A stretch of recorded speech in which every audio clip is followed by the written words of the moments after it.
Contar con la presencia de la señora Pilar Rahola en esta ocasión es un grandísimo honor. Su trayectoria es un referente en la lucha contra el antisemitismo y la defensa de Israel en el ámbito internacional. A través de su trabajo como periodista, escritora y conferencista, ha alzado su voz en numerosos foros para condenar los actos de odio y discriminación hacia el pueblo judío y ha abogado incansablemente por la paz y el reconocimiento de la legitimidad de Israel. Pilar Rahola ha denunciado públicamente el antisemitismo en medios, universidades y conferencias internacionales, promoviendo el entendimiento y el respeto en un contexto donde persisten prejuicios y desinformación. Su compromiso con la justicia y la igualdad la han convertido en una figura destacada y valiente en esta lucha, recordándonos la importancia de la memoria histórica y la responsabilidad que tenemos como sociedad para combatir todas las formas de odio. Ha sido premiada por innumerables instituciones judías y universidades en Israel. Invito a doña Pilar a compartirnos su mensaje.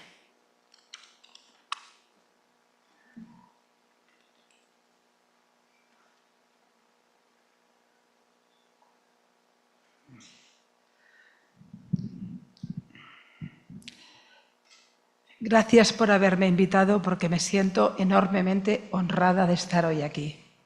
Especialmente cuando estamos conmemorando un día tan pesado, tan triste, tan trágico y tan significativo como es la Kristallnacht. Me siento honrada y responsabilizada porque yo formo parte de la culpa. Soy europea, de familia católica, vengo de la vieja Sefarat. ¿Cuántas culpas acumulamos? Si me permiten, estas palabras que voy a dirigirles, las dirijo a todos, pero especialmente a los no judíos que estén en la sala.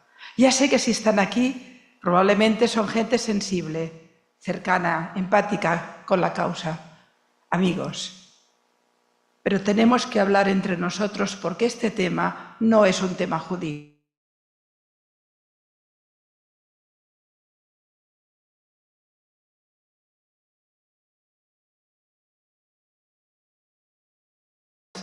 Este tema tiene que ver con un odio ancestral que mata a los judíos, los insulta, los agravia, los hiere, pero nos mata a todos.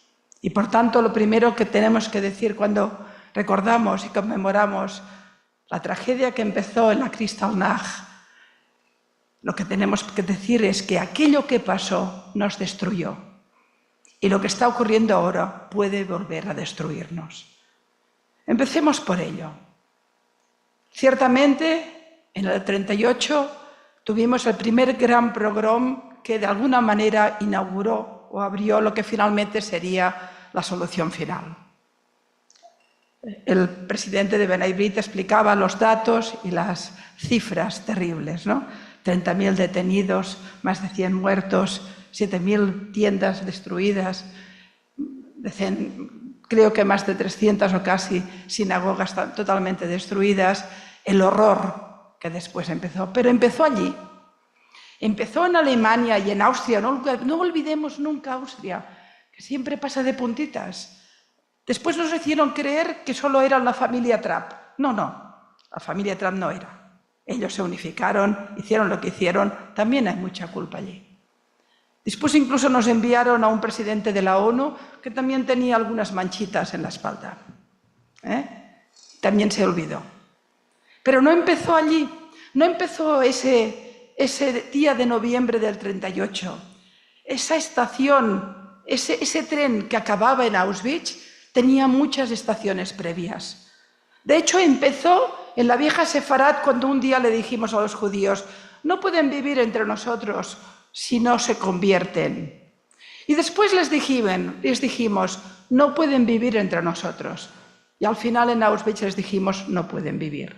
Fue una escala que empezó y que acabó allí. Pero para llegar a Auschwitz tuvimos que pasar por muchas estaciones. Tuvimos que pasar por la creación de un discurso de odio que se alimentó, por ejemplo, en la cultura religiosa católica.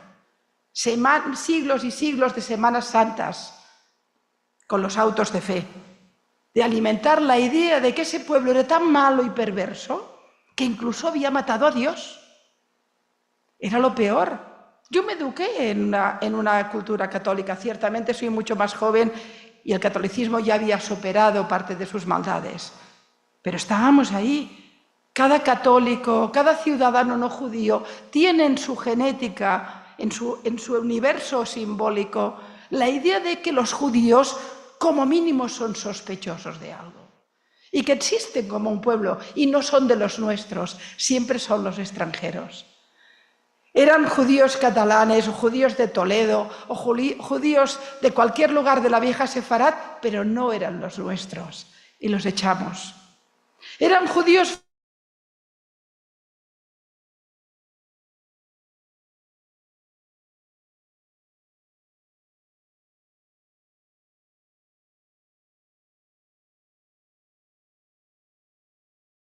rusos, pero llegaban los pogroms y no eran rusos, eran judíos.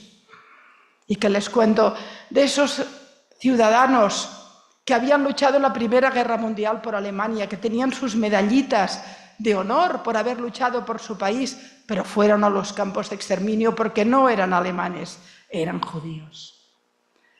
Lo que ocurre con el antisemitismo, y vuelvo a hablar a los no judíos, pensémoslo, es que los convertimos en extranjeros, en parias, no son de ningún lugar.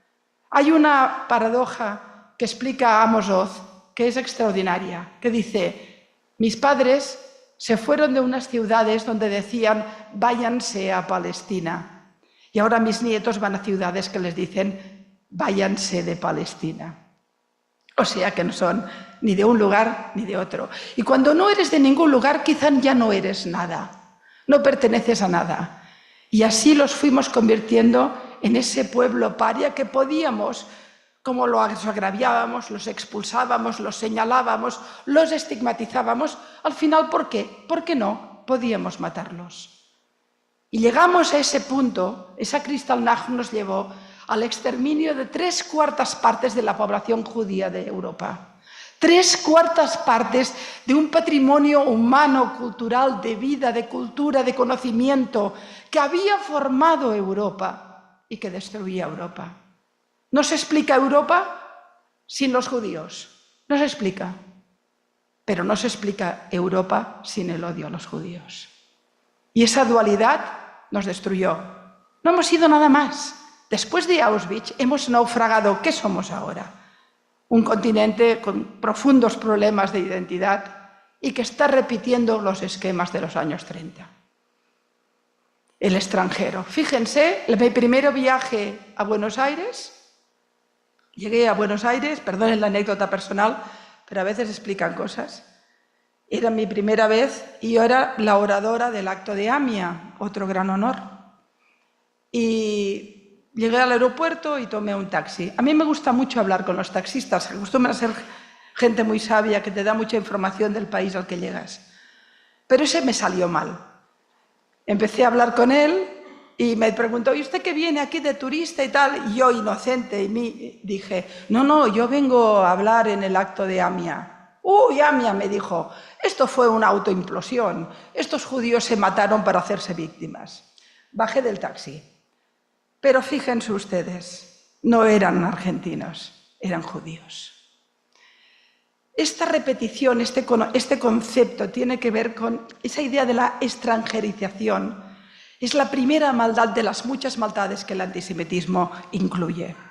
Es convertir a un pueblo en alguien que no solo contiene culpas, muchas específicas y otras casi inconcebibles o enigmáticas, para poder convertirlos en los chivos expiatorios de todo lo que nos ocurre. Si hay una crisis económica, si hay una crisis territorial, si hay una crisis... es igual. Siempre hay ese chivo expiatorio que te ayuda, que te sirve para echarte tus culpas.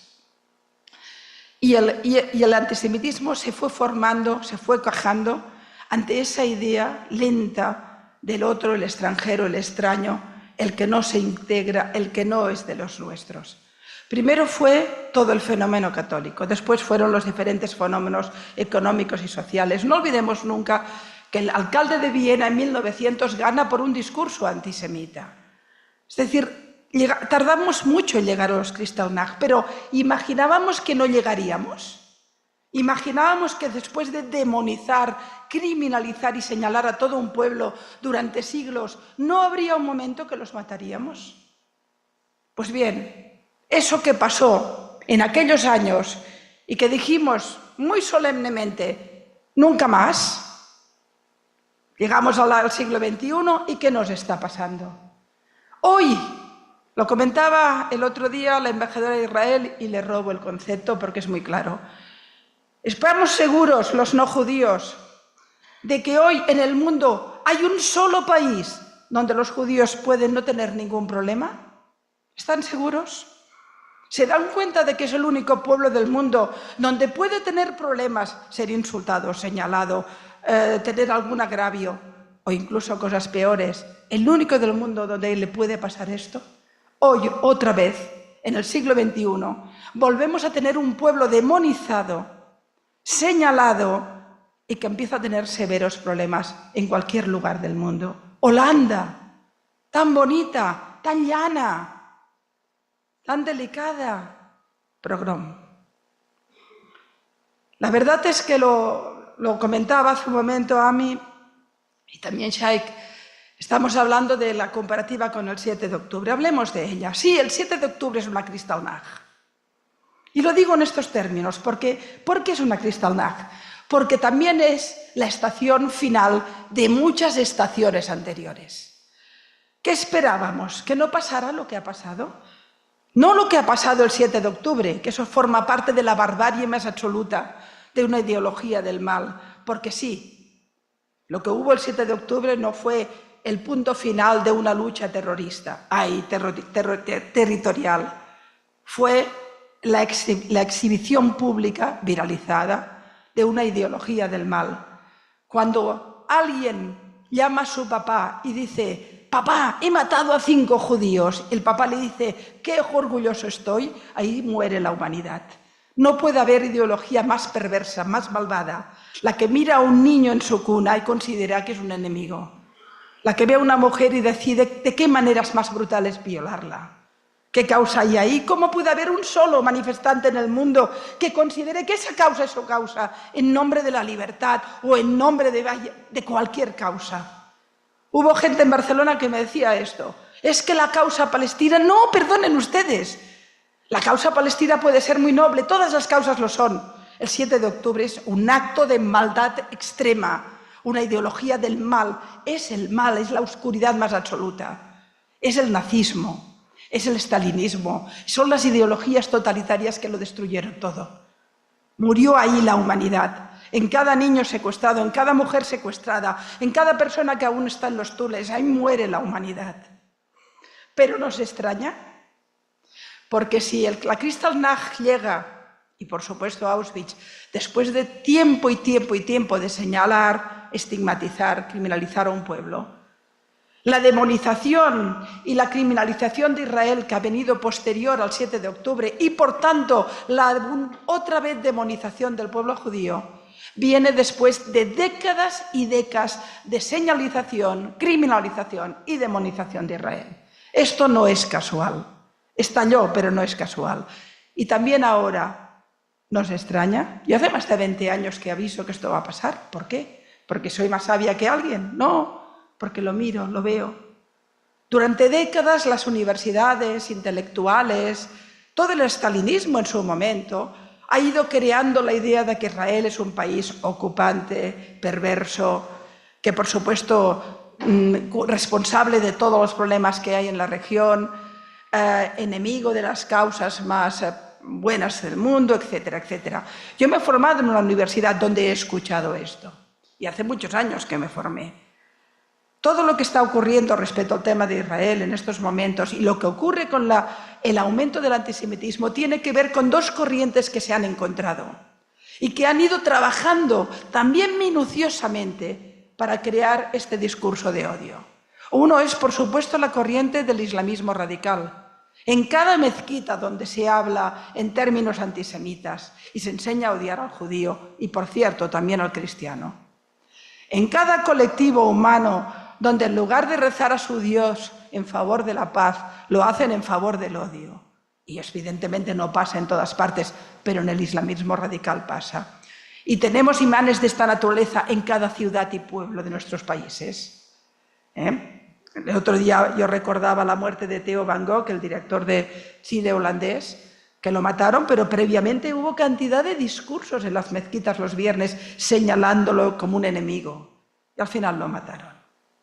Hay una corriente que nunca, como no es políticamente correcta, no la nombramos. Y no hablo del Islam, no hablo de las religiones.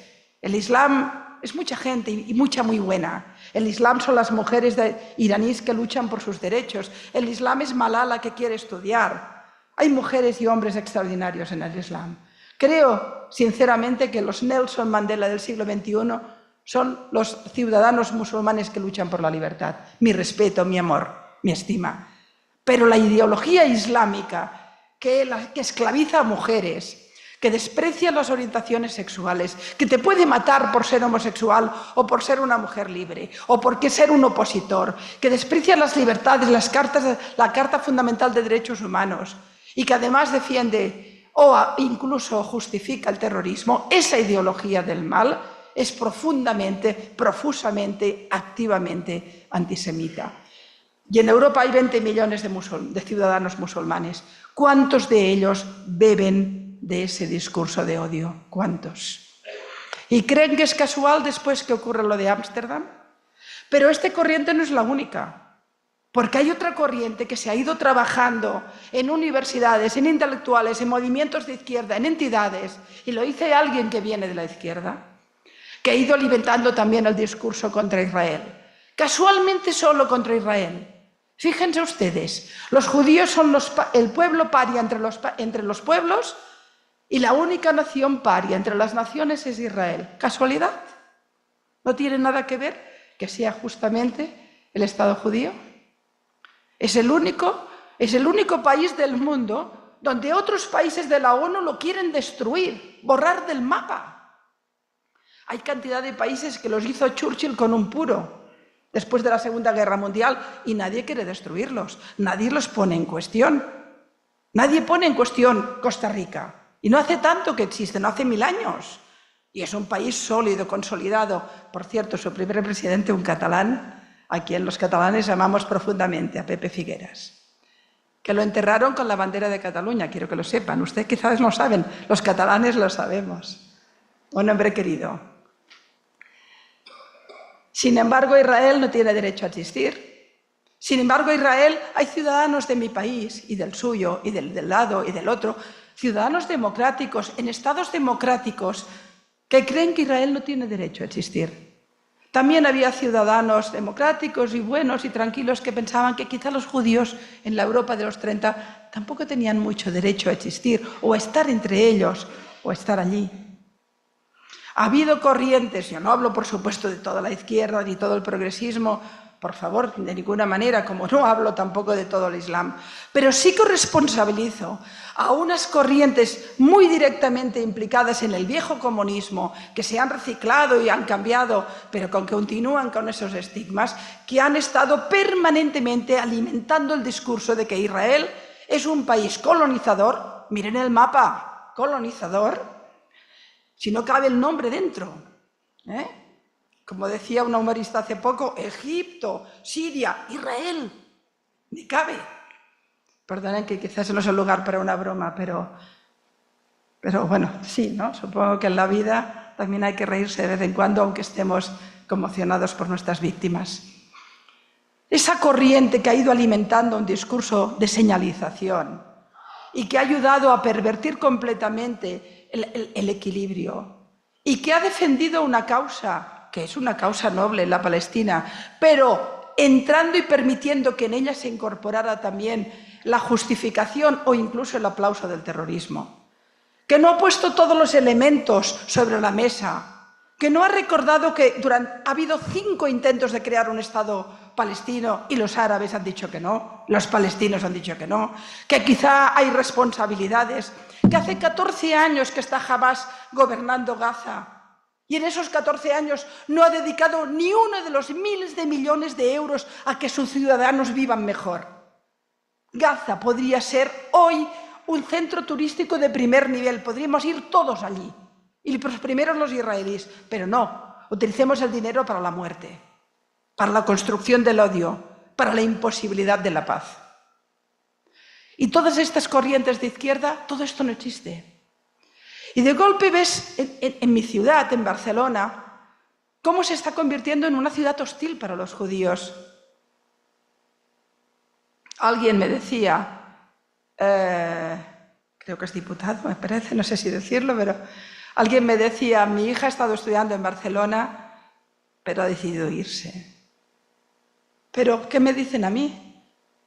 Si en mi ciudad, Barcelona, los judíos no pueden vivir tranquilos, mi ciudad ya no es Barcelona. Si en mi continente, Europa, los judíos no pueden vivir tranquilos en Francia o en Holanda o en Bélgica, Europa no es mi Europa. Estamos hablando de la democracia. Vuelvo a los no judíos. Señores, estamos hablando de la democracia, de la sociedad que construimos, de la Carta de Derechos Humanos, de lo que somos, porque si no somos eso, no somos nada. Y los judíos nos están avisando, señores, que sufrimos, señores, que tenemos miedo, señores, que nos estamos yendo de Suecia, de Francia, de Barcelona. ¿Qué está ocurriendo? Nos dicen, esto va mal. Y nosotros decimos, es un tema judío. Siempre se quejan, siempre son víctimas. Y como tienen tantas culpas, porque el 7 de octubre, me lo han dicho en muchos debates, oye, es culpa de ellos, ¿eh? ¿Qué se esperaban? No, claro, se esperaban que mataran a niños, a bebés, los secuestraran,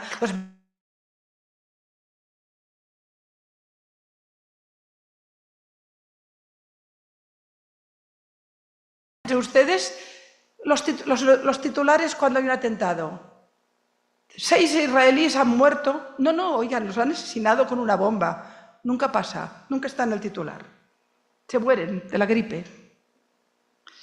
Miren, sé que estamos en la Kristallnacht y por tanto quizá me desvío demasiado en lo político y quizá tendría que ponerle todas las emociones que tengo dentro, pero me salen también en un punto de enfado y de indignación y de cansancio. Estoy asustada por el mundo en el que estamos y que no hay forma de que reaccione.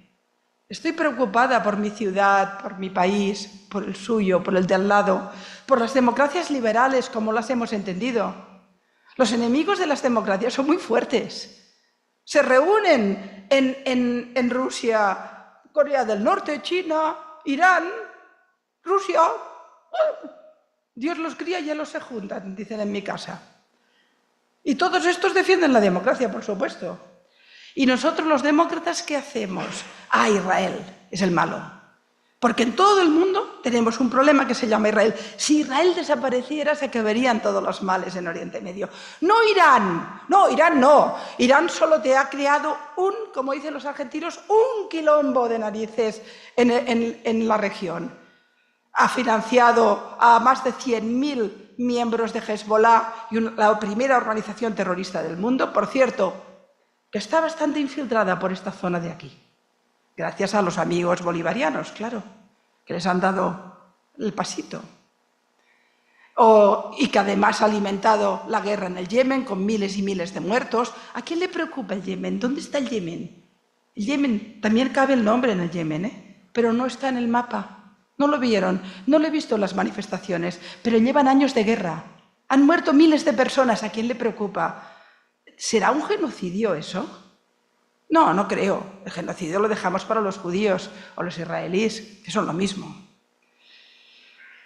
Todo lo que está ocurriendo, lo que ocurrió hace tantos años, 86 años, en las calles de Alemania y de Austria, era el final de muchas cosas. Era la suma de muchos errores, era la suma de muchos silencios, era la suma de muchas complicidades, era la suma de mirar hacia otro lado. Bueno, iban hablando de los judíos, era Paul Valéry gritando, mueran los judíos, en el París de la poesía, porque Dreyfus no era un capitán francés, era un judío. Tantos silencios, tantas complicidades, tantas sumas al final, Kristallnacht. Y ahora, tantos silencios, tanta perversión de la realidad, de lo que ocurre realmente. ¿Cuántas veces podríamos haber resuelto el conflicto de Oriente Medio si no hubiera habido tanta gente trabajando para que nunca se resolviera? ¿Culpa de los israelíes? Pero si están locos por firmar la paz. Pero si han cambiado siempre territorio por paz. Pero si regalaron el Sinaí, cedieron el Sinaí a Egipto cuando firmaron la paz, que lo habían descubierto petróleo, habían creado infraestructuras y lo cedieron. Gaza, nunca Israel ha querido Gaza. De hecho, dijo, puede ir crearse alguna cosa vinculada al pueblo palestino. Se lo quedó jamás. Destruyó las infraestructuras, creó un discurso de odio, ha preparado generaciones enteras para el odio. ¿Cómo vamos a crear una situación cuando tenemos generaciones enteras totalmente anuladas en el odio? Cuando ustedes se sorprenden porque después del 7 de octubre el mundo no ha llorado con Israel, una parte importante del mundo, al contrario, le ha señalado y mucha parte de él ha salido con banderitas de Hamas o incluso ha llorado por Nasrallah. Vayan ustedes a imaginar. Nasrallah, que cuando murió había fiesta en Siria y en el Líbano, pero en mi país no se enteraron de esto. Teníamos a Pedro Sánchez muy triste. Miren, era previsible. Nunca puedes imaginar que cuando tú estructuras un discurso de odio hacia un pueblo, una nación, una realidad, la que sea, esto no tenga al final consecuencias. Tantos y tantos años señalando a Israel como el culpable de todos los males, acaba estallando después de lo que ha ocurrido. Y esto, les repito, tiene que ver con las libertades. Yo acabo con una petición, con un lamento casi les diría. Yo no estoy aquí porque ame a los judíos, porque yo amo a algunos judíos, a otros no tanto. Y aunque es verdad que tantos años luchando contra el antisemitismo, bueno, me ha creado muchas querencias, ¿no? Y me siento parte de este pueblo. Pero sí que soy judía ante un antisemita, profundamente antijudía, y me planto ante él, y me siento judía.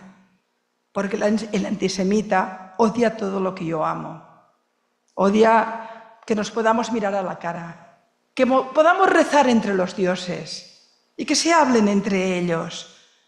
Ama la libertad de pensamiento, la libertad de acción, ama el derecho a la identidad, a la cultura, a la memoria.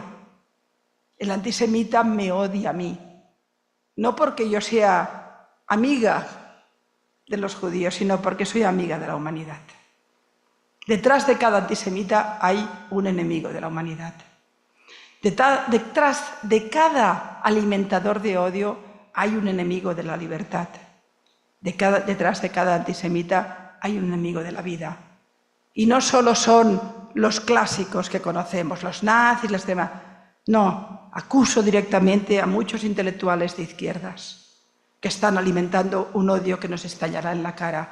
Acuso a los campus universitarios americanos. ¿Quién hizo eso? ¿Quién hizo eso? ¿En qué nivel de perversión hemos llegado? Acuso a amigos míos catalanes que están alimentando el discurso de odio a los judíos y que le dicen a este costarricense, a su hija, mejor vete, no estás bien entre nosotros. Acuso a cada periodista que ha mentido, que ha tergiversado la información del conflicto, con titulares grandes, que no ha controlado la información, no la ha verificado, porque quiero correr más que las redes sociales. Pero me llamo a la BBC, pero es igual, porque las redes sociales han dicho que tantos muertos, pues yo los opongo. Luego ya verificaré. Acuso a los que no quieren hacerse preguntas. Me acuso a mí misma, a todos. Lo que está ocurriendo, lo que ocurrió en el 38 fue culpa de muchos. Lo que ha ocurrido ahora, este año de alimentación del odio, también es culpa de muchos. De los buenos, que callan. De los menos buenos, que aplauden. por supuesto de los malos que forman parte de ello. La Kristallnacht. No me imaginaba que 86 años después estuviera preocupada por otra Kristallnacht. Nunca lo imaginé. No me imaginaba, como me pasó en el acto de Kristallnacht el año pasado en Uruguay, no me tocó a mí hablar, pero estuve, que vimos cómo una superviviente del Holocausto le daba la mano a una superviviente de Noa. No me imaginaba que volveríamos a decir nunca más es ahora. Ahí estamos. Por tanto, a todos, fuerza, valor, resiliencia, compromiso. Pero a los no judíos nos toca, chicos. Nos toca. Nos toca alzar la voz porque esto va de ellos, pero va de nosotros. Nos toca porque ellos lo sufren, pero nosotros nos responsabilizamos. Lo hemos creado, nuestra gente, nuestra cultura, nuestros excesos, nuestras miserias. Por tanto, a todos, pero sobre todo a los no judíos, compromiso, empatía, amor, memoria. Gracias.